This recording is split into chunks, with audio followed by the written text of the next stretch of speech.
Okay, so real quick, I'm going to show you a quick little trick when it comes to subtracting hundreds, or subtracting from hundreds, I'm sorry, I should say. Okay, so right here we have 100, take away 95. It seems pretty simple to do it in your head, right? But if you can't do it in your head, that's okay. We know we have 0, take away 5, because we always start from the right to the left. We never start left from right, always right from left. 0, take away 5. I have 0 apples. I cannot give 5 away to my friends. So I know I don't have enough. But then I have 0 here, and then I have a 1. Now, looking at these two numbers right here, okay, I have even tens. What that means is I have a full 10 and nothing in between. I need to have a perfect 10. So I'm going to box in my 10 in order to make enough right here, enough apples to give to my friends. I'm going to cross out this 10 and borrow 1 10 from there. If I borrow 1 from 10, it gives me and leaves me with 9 10s left over. Okay, all I did was I borrowed 1. Now I'm going to take this 10 and bring it over here. 10 and add plus 0 gives me 10. All I did was take 1 10 away from here and bring it over here. Now 10 take away 5. 9 take away 9. 100 take away 95 is 5. Now this one is a little bit more difficult, okay, but it's the same exact concept. 600 take away 79. I notice I have 0 apples to give to 9 of my friends. I need enough apples to give away, right? 0 take away 9, I can't do that. I can't borrow from my next door neighbor because they also have 0. But if I look at my two numbers right here, I have an even number of 6 10s. 6 10s is equivalent to or the same as 60. 6 10s.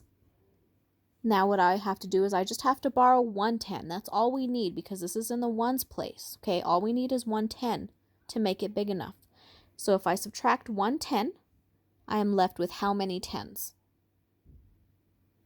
All I'm doing is taking 1 away. 59. Okay, 60 take away 1 is 59.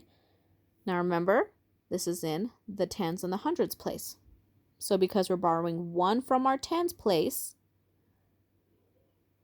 now we move it over here. 10 plus 0 gives me 10.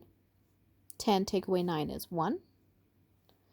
59 is what your new number is. So now you have 9. Take away 7 is 2. 5 take away nothing. So 600 take away 79 gives us 521. Okay. This takes practice, but once you get it, it becomes very, very easy. 600 take away 21. Same concept. 0 take away 1. I can't do that because there's not enough.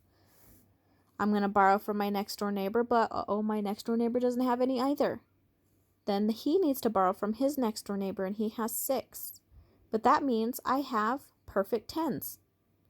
Means I can count by tens all the way up to this number. 10, 20, 30, 40, 50, 60. That gives me how many tens? 6, right? So now, if I want to borrow a 10 from my 60, all I'm doing is I'm just taking 1 away. 60 take away 1 turns into 59. Yeah, 60 take away 1 is 59. I borrow this 10 and I bring it all the way over here because we took 1 away. 10 plus 0. Remember, you can't remember about the 0 right here. 10 plus 0. Yeah, 10. Now I can subtract. 10 take away 1 is 9. 9 take away 2 is 7. 5 take away nothing leaves me with 5. So now we know 600 take away 21 is 579. Now for your practice, I want you to try and solve this using the method you just learned. Good luck.